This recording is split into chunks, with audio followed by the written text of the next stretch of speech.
What's up, everybody? Thanks so much for watching this special Behind the Biz episode of Student Housing Insight.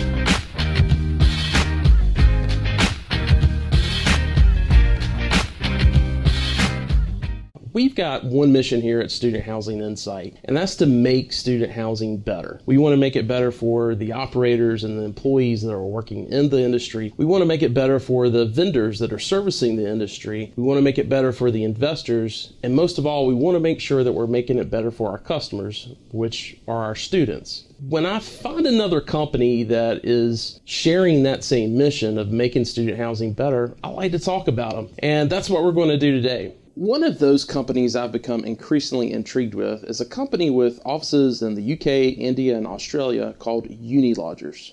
Just for those of you here in the US with me, Uni is basically the international abbreviation for university. Unilodgers has been around since 2012. Their focus has been, well, you know what? Let's cut to a clip really quick from one of their founders, Vaibhav Verma, and he can give you a little bit of background on how him and a roommate of his who were studying in the UK after being international students from India, how they came across a problem that they really felt like they needed to solve. So every year 200 million students are moving away from their hometown. These are the people who are looking for student housing every year. I was one of them when I came to London. 2 years down the line, history repeated when Shipra, the other co-founder, was coming to London, when I got an email from university asking if I can help her with student housing. Both of us ended up living in a single family home, and that's when we realized how big the problem is. There was no platform where you could find all student housing listed, and from a real problem what both co-founders faced, Unilodgers was born from that problem. This is what I love about entrepreneurs. They see a problem and they go after a solution. And there's certainly that entrepreneurial spirit that I've seen working with Unilodgers. They just say that look, there's got to be a better way. And that's exactly what they executed on. Being an international student, Vaibhav really understood, coming from a country like India, who deploys over 500,000 international students across the world, Vaibhav understood how he could get in front of this problem, how he could get in front of the students and help them with it. But he was going to need the help of a lot of the operators in the UK. There were 3 providers, student housing providers in UK market at that time, and we started working with all of them, including first and the largest student housing provider in UK, which is Unite.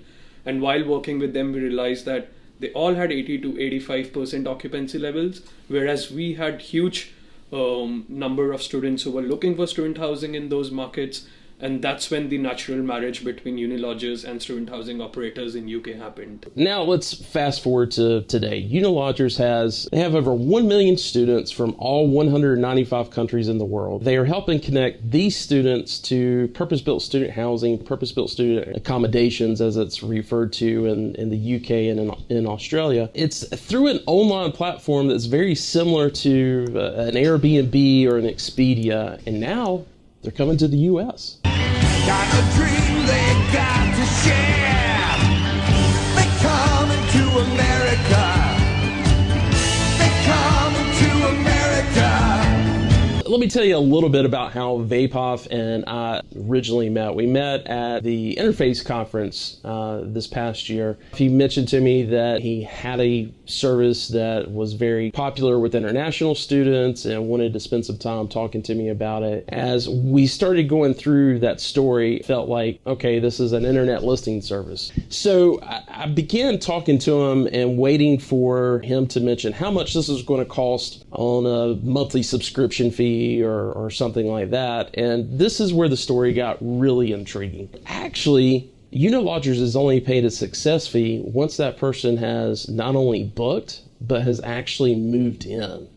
The users of their platform are actually students. They have to be verified as a student, either enrolled or accepted, before they're actually able to make a booking. So what's the fee, right? If you compare it to the way a typical real estate agent who is placing a renter either for a single family home, maybe even for a multifamily community, they typically contract for a fee that's equal to 1 month's rent. Over a 12-month term, you're looking at over 8% for something like that. I was pleasantly pleased when I found out from Vaibhav that typically their success fee ranges around 5%. So what do we do in regards to renewals? Do we have to continue paying a fee for those renewals. The resident who's been placed with your property goes through that initial term. If the student goes and uses their platform for that, they will get a fee for that. But if you're able to renew them through your own resident retention, there's no fee that you pay for that. So I thought that was very, very valuable. Obviously, I think the next question is, hey, let's break down that cost. To do that, let me go to the next room so we can do that. All right, now we're back over here. I wanted to use my overhead rig so that I could show you really quick breakdown of the cost associated with Unilodgers and paying them a fee. Unfortunately, I don't know what your rent is where you are at. So I'm going to use the National Multi-Housing Council's benchmarking report for all their properties that they surveyed back in 2015. About $630 per bed per year.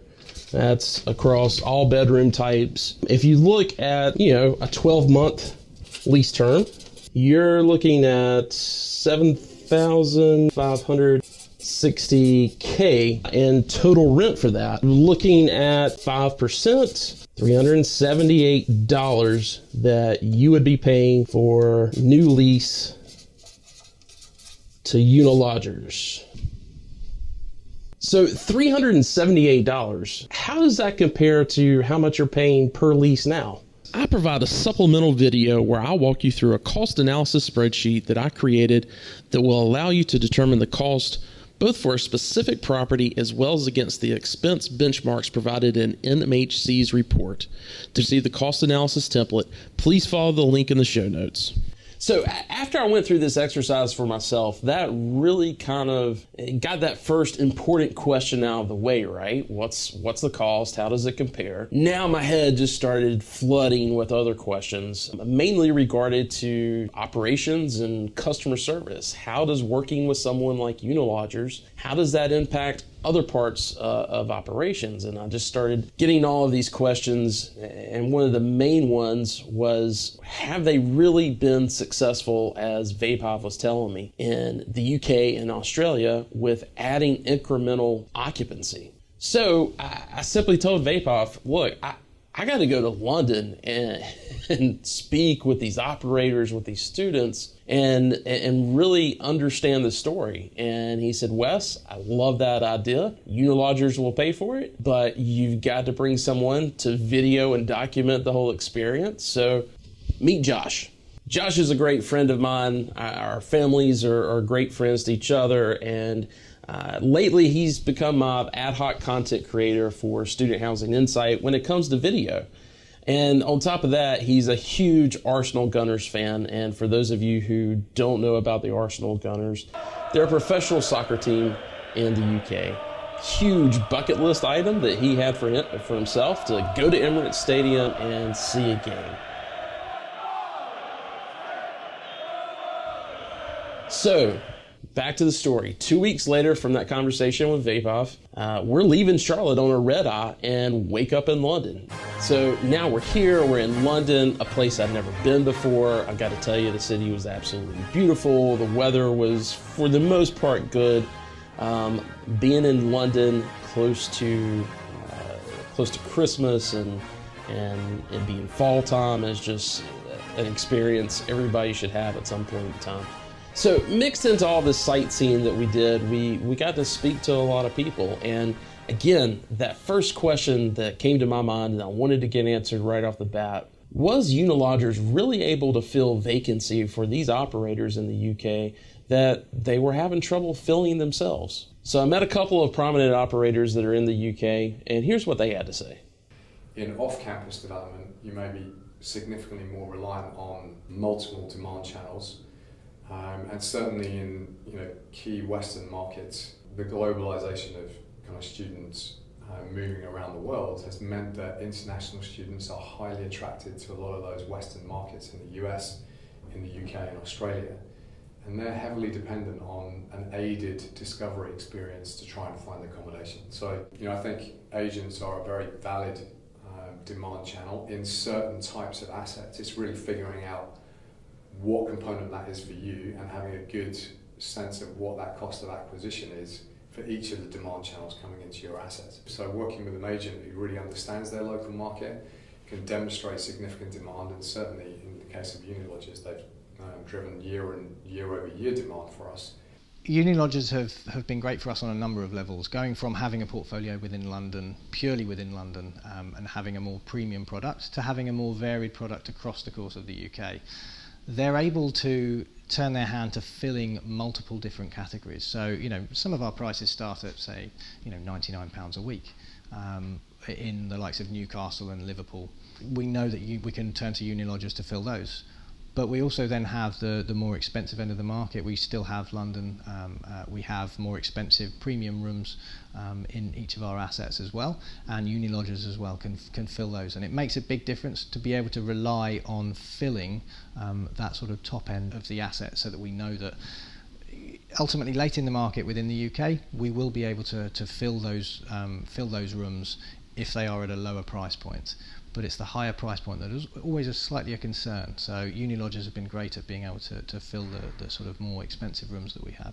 I don't think any operator should be afraid of using agents or consolidators like Unilodgers. I'm from the travel industry, and I know that PBSH is 20 years behind in terms of reliance on marketplaces, consolidators and agents. Expedia came out in 1996, and it's only in the last 5 years that we're seeing the likes of Unilodgers really come to the fore, providing the leads, allowing us to then focus on what we do well, and know that there is that element that will continue to come through. So yes, you are paying effectively a commission on the gross revenue, and that's perfectly normal. It's got to be balanced with reducing marketing spend as and where possible. So I would say that the commission levels, they are very reasonable. We're not in the realms of booking.com and 18-20%. It is very, very reasonable at the moment. The marketplace seems to be in a very, very similar level as well. They will provide the leads, and they have done for us. They've done extremely well for us. We are seeing an increasing number of leads coming through from agents and consolidators. Unilodgers are our top agent at the moment. Okay, that's great. I loved hearing from those operators. They really provided some real insight. As you could see, Unilodgers was successful in helping them get occupancy that they weren't able to get before. But how did they do it? I wish I could give away the secret sauce. Honestly, this would be a 4-hour-long video if I did that. What you need to know is that to replicate the sourcing and everything that they're doing, it would take a student housing operator a decade to try to replicate. And then on top of that, the cost would be so ridiculous that it would never be viable. So I don't think that that's really something that makes a lot of sense in talking about. But I did get to meet somebody while I was in London who's very much an authority on international student recruitment. I want you to meet Enzo. I'm not going to give you his full name because I'll completely butcher it. It's Italian, but he's a lovely guy. He is the Pro Vice Chancellor for Reading University, and he's over global recruitment. I spent some time with him, and he just had remarkable things to say about Unilodgers. And here are some thoughts on why he thinks Unilodgers has been so successful. I think what Unilodgers has been able to do is to secure new high quality student accommodation, the type of student accommodation that today's students expect. Secondly, they've enabled students to find that accommodation online, to view it and to book it in real time. And I think that's vitally important for domestic students. But imagine how much more important that is for international students.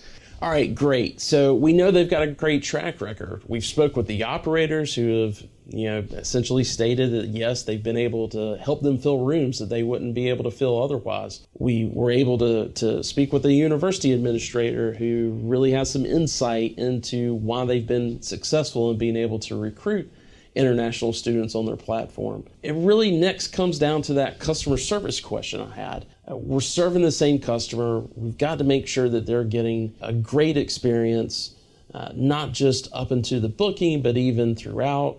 I really wanted to find out what that was about. While I was in London, I actually got to meet someone, a student, who had actually used the Unilodger platform to create their booking. It was an international student that was actually from the US, a UCLA graduate and recently enrolled at the University College London, where she's now working on her master's and eventually wants to get her PhD from Oxford. Take a listen to Brooke's story about using Unilodgers once she was informed that there was no room for her on campus.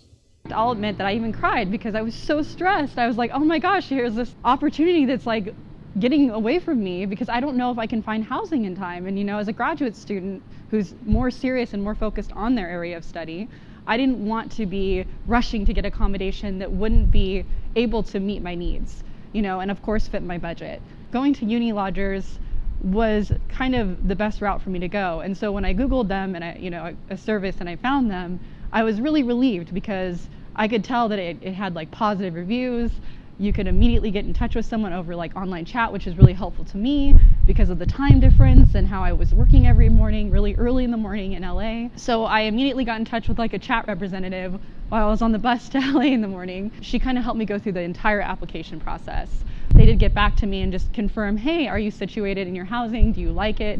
And I did respond to them, and I did say, I really appreciate the fact that I had this, help with this service, and I was able to find this accommodation, and the fact that they got in touch with me was really nice, like that they followed up, and I really felt like I could contact them if something serious happened. And that's what I wanted. With all this uncertainty surrounding where I was going to stay in London, it was important to me that I had a lifeline of sorts. Well, guys, I love listening to Brooke's stories, and I've got a feeling that she'll be using Unilodgers again when she goes to Oxford. That really answers my question about Unilodgers customer service. But now I was really kind of wondering, about the complexity of using an external agent and how they're going to work with operators to work as a team of really making sure that they're taking care of those customers. I found that answer when I visited Scott Lewis with Homes for Students. Take a listen to what he told me. Yeah, we find a lot of the time the students themselves communicate with Unilodgers because they are their customer. So in certain times they won't necessarily say something to us that they would to Unilodgers, and that feedback that we get from Unilodgers is great. It really helps us to obviously remedy whatever the situation is or add that extra bit of offering, but also improve for the future. And the other students that then come in through, we sometimes find it a bit tricky to get feedback from the students because they think complaining or anything like that they're going to cause problems. It's not the case, and Unilodgers really help in that sort of ongoing management to have the link between us and the student a lot of the time. Often there's language barriers as well, so if it's an international student who doesn't happen to speak the language, Unilodgers have the staff that do, so it really helps in the sort of overall communication ongoing. Well, guys, after that, I'm convinced Unilodgers shares the same mission with Student Housing Insight of keeping a focus on making student housing better. The only other thing that really kind of worried me at this point was, how is a company that is in the exact opposite time zone, how are they going to work with the students and the operators here? If you look at the international population of students, the international student population here in the U.S., even if you took UK and Australia and combined their populations of international students, we're still almost double that compared to those two. So how is this company that's half a world away going to be able to support the largest student housing international population of students, as well as those operators? When I asked that to Vaibhav, this is what he had to say. So from start, Unilodgers' goal have been to connect college students to student housing providers all around the world. And now when we have expanded Unilodgers to US, the level of investment that Unilodgers have done is actually we have moved our headquarters to San Francisco, and we are now using San Francisco as the base to create world's largest student community. Well, there you have it, guys. I got to tell you, my questions have been answered by Unilodgers, and I'm convinced. I'm definitely giving them 2 thumbs up and excited to see them come to the U.S. and their expansion to the U.S. I'm going to be linking Vaibhav's email below because no matter how many questions I've got and felt like I've had answered, I know that you're going to have questions yourself. So I'm linking his email below. He's told me, please tell your audience to reach out to me with any questions. So please do that. I really wanted to take you on this journey with us to London and finding out about what's going on with Unilodgers and their expansion to the US. And if you want to hear more stories about this, make sure that you hit the subscribe button below so that you'll be notified when we update other videos. Also, go to studenthousinginsight.com. That's our homepage where you can check out all of our other videos as well as our podcast, and you can connect with us on social media there at our website as well as if you want to send me an email, we've got a link to the email address there as well. Guys, I appreciate it, and take care.